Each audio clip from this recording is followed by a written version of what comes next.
जो स्वतःच्या चुकीला इतरांची चूक आहे असं म्हणतो आणि स्वतः बुद्धिमान आहे असं भासवतो तो महामूर्ख असतो.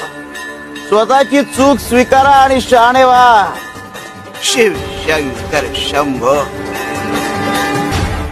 त्याची हिंमत नसली की माणूस त्यापासून लांब जाण्यासाठी पळवाट काढतो. चुकीचे निर्णय घ्यायला प्रवृत्त होतो. संकटांपासून पळ काढला तर दुसरे संकट समोर येऊन उभे राहते. पण घाबरू नका, तुमच्या आणि संकटांच्या मध्ये आम्ही आहोत.